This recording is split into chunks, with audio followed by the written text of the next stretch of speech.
पुष्पा नाम सुन के फ्लावर समझे क्या? फायर है मैं।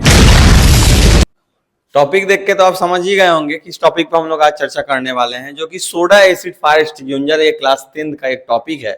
इसमें एग्जाम में बहुत सारे क्वेश्चंस भी पूछे गए हैं। यहाँ पे आप देख सकते हैं झुकेगा नहीं, कुछ इस प्रकार से लिखा हुआ है। फ्लावर नहीं, फायर है मैं।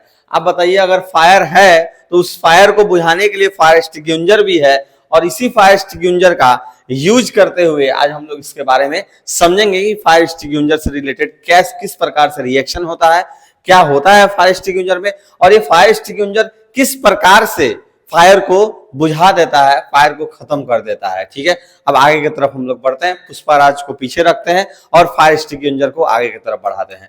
ध्यान से देखिएगा, यहाँ पे आग को दिखाया जा रहा है किस प्रकार से। ये जो आप एक्सटिंग्विशर देख रहे हैं, ये सोडा एसिड फायर एक्सटिंग्विशर है। कुछ इसी प्रकार से बहुत अलग अलग प्रकार का फायर एक्सटिंग्विशर अवेलेबल है मार्केट में, जैसे एज फॉर एग्जाम्पल फोमाइड फायर एक्सटिंग्विशर है, पायरीन फायर एक्सटिंग्विशर है, या और भी फायर एक्सटिंग्विशर मार्केट में अवेलेबल है। तो ये जो फायर एक्सटिंग्विशर, इसके बारे में एनसीईआरटी में क्लास 10 में दिया हुआ है और इसी को हम लोग समझने वाले हैं। ठीक है, आगे की तरफ बढ़ते हैं, देखते हैं और क्या क्या दिया हुआ है, किस प्रकार का इसके अंदर अपरेटस तैयार किया जाता है। ध्यान से अगर आप देखिएगा, यहाँ पे ये आपको एक छोटा सा इग्निशन ट्यूब आपको यहाँ पे दिख रहा होगा, जिसके अंदर डाइल्यूट सल्फ्यूरिक एसिड डाला गया है। ठीक है, टेस्ट ट्यूब भी आप उसको बोल सकते हैं। दूसरी तरफ आप नॉब देख रहे होंगे, नॉब को आप प्रेस करेंगे तो तब जाके इसके अंदर से रिएक्शन होने के बाद इसके नोजल में से कार्बन डाइऑक्साइड गैस बाहर आता है। नीचे सोडियम हाइड्रोजन कार्बोनेट NaSCO3 किस फॉर्म में है? सॉल्यूशन के फॉर्म में है। ये जब रिएक्ट करता है डाइल्यूट सल्फ्यूरिक एसिड के साथ, तभी जाके कार्बन डाइऑक्साइड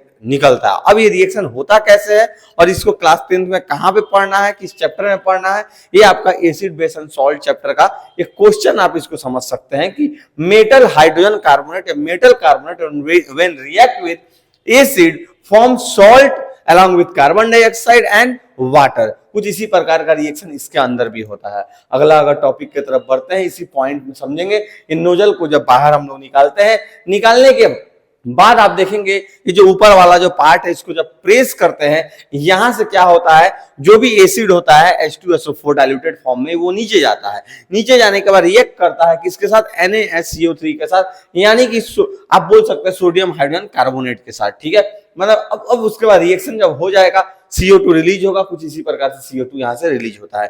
ये बताया जा रहा है किस प्रकार से फायर एक्सटिंग्विशर वर्क करता है। अगर आगे की तरफ बढ़े, यहाँ पे देख सकते हैं फायर अब प्रोड्यूस हुआ है और फायर को किस प्रकार से बुझाया जा रहा है, किसके मदद से? फायर एक्सटिंग्विशर की मदद से, जो कि सोडा एसिड फायर एक्सटिंग्विशर है ये। ठीक है, अब अगला कुछ पॉइंट को अगर हम लोग समझते हैं, थोड़ा सा 2 पॉइंट सिर्फ इसमें है। Carbon dioxide is a non combustible. Non combustible का मतलब होता है जो जलता नहीं है। कंबिस्टेबल सब्सटेंस उनको बोलते हैं जो जल जाता है। ठीक है, gas that does not support combustion. अब आपको पता है क्लास 8 में भी आप लोग पढ़े हैं कि 3 चीज जरूरत है कंबशन के लिए। ठीक है, जैसे कि काइंडलिंग टेम्परेचर, और दूसरा का अगर बात करते हैं कि सपोर्टर का बात, वो है आपका ऑक्सीजन। अब ऑक्सीजन तो यहाँ है नहीं, यहाँ कार्बन डाइऑक्साइड का बात किया जा रहा है। कार्बन डाइऑक्साइड अगर आप देते हैं तो ये सपोर्ट नहीं करेगा, अगर ऑक्सीजन रहता तो सपोर्ट करता। अब ऑक्सीजन से ये भारी होता है। जहां पे ऑक्सीजन होगा, वहां पे आपका आग लगा हुआ होगा, मतलब आग लगा है, अगर ऑक्सीजन जरूर होगा। उस ऑक्सीजन को एस्केप कराने के लिए आप कार्बन डाइऑक्साइड वहां पे डाल सकते हैं, जो कि सोडा एसिड फायर एक्सटिंग्विशर के अंदर से ये कार्बन डाइऑक्साइड निकलेगा और ऑक्सीजन के गैस को क्या कर देगा? एस्केप कर देगा। लिखा हुआ it is heavier than air and hence cut off the oxygen supply to the air putting out the flames. और वहां से फ्लेम पर से क्या होगा? आपका ऑक्सीजन हट जाएगा, कार्बन डाइऑक्साइड आ जाएगा, इसके वजह से आपका आग बुझ जाएगा। अब ये रिएक्शन किस प्रकार का है, इसको हम लोग शॉर्ट में यहाँ पे लिख के समझेंगे। और आपको ध्यान रखना किस प्रकार से हम रिएक्शन लिखते हैं, कहाँ पे एक्वस होगा, कहाँ पे क्या होगा, इसी को आपको लिखना होगा एग्जाम में भी। और आप इसी प्रकार से एग्जाम में अगर लिखेंगे तो आपके मार्क्स जरूर फुल में फुल मिलेंगे। क्लास 10 का एक अच्छा टॉपिक आप इसको समझ सकते हैं। ठीक है, सॉरी, जो वाईफाई था वो डिस्कनेक्ट हो गया था, इसीलिए प्रोजेक्टर कुछ इस प्रकार से कर रहा है। चलिए फिर हम लोग आगे कंटिन्यू करते हैं। यहाँ तक हम लोग पढ़ चुके थे, अब हम लोग को समझना है कि यहाँ पे कौन सा रिएक्शन होता है, किस प्रकार का रिएक्शन होता है।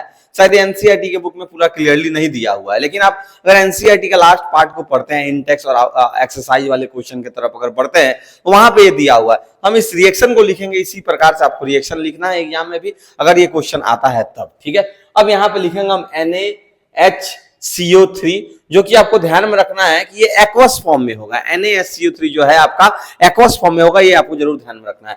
दूसरा उसके बाद H2SO4, इसको भी आप एक्वस फॉर्म में लिखेंगे, डाइल्यूटेड या फिर एक्वस यहाँ पे आप लिख सकते हैं, ठीक है।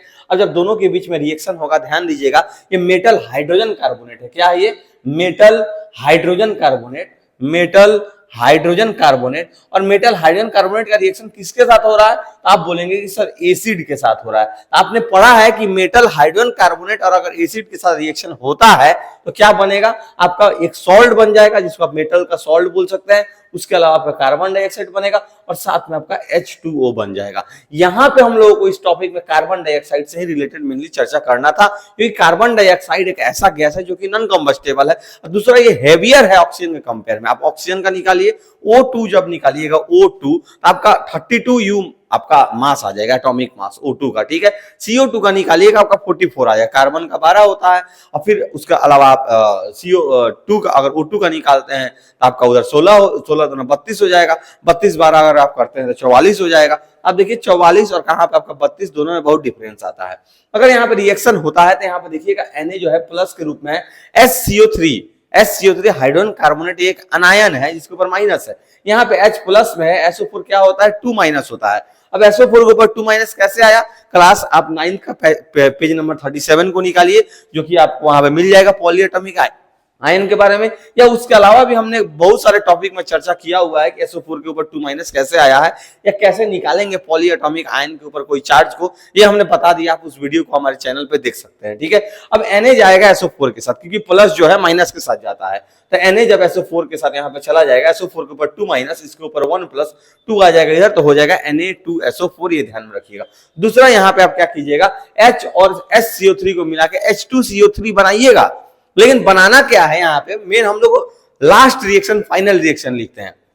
अब ये क्लास 11 12 तो है नहीं कि आप इंटरमीडिएट रिएक्शन लिखिएगा। इंटरमीडिएट अगर रिएक्शन लिखना होता तो हम यहाँ पे H2CO3 लिखते हैं, लेकिन हम लोग जानते हैं कि H2CO3 is not more stable, वो स्टेबल नहीं है, इसलिए H2CO3 क्या होगा, H2O और प्लस आपका CO2 में क्या होगा, टूट जाएगा। और यही जो CO2 है अंदर से बाहर आएगा, बाहर आने के बाद जो आग होगा वो बुझ जाएगा, ठीक है। तो पुष्पाराज का जो यहाँ पे कॉन्सेप्ट है वो फेल कर जाएगा कि पुष्पाराज के द्वारा बोला गया है कि आग है, मतलब कि आग है तो आग क्या बुझेगा? नहीं, एकदम बुझेगा।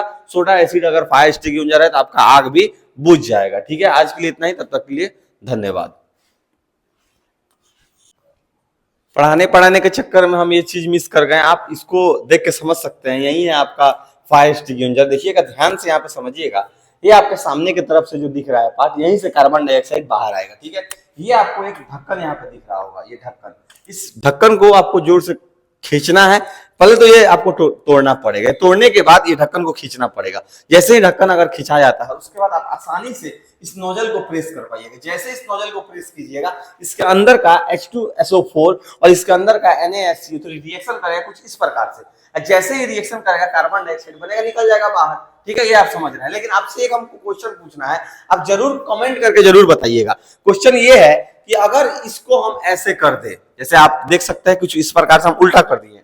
अब आप बताइए, अगर उल्टा कर देते हैं तो क्या इसके अंदर का H2SO4 रिएक्ट किया होगा NaSCO3 के साथ? ये आप कमेंट करके जरूर बताइएगा, क्योंकि इस वीडियो में जो भी आप देखे हैं, जो भी आप समझे हैं, एक चीज, एक ट्विस्ट है जिसको आप ध्यान से नहीं सुने होंगे या हम थोड़ा सा घुमा के बोले हुए हैं। आप इसको समझिएगा तो आप कमेंट करके जरूर बता सकते हैं कि सर उल्टा करने के बाद रिएक्शन हुआ होगा या नहीं हुआ होगा। कमेंट करके जरूर बताइएगा, ठीक है। Thank you.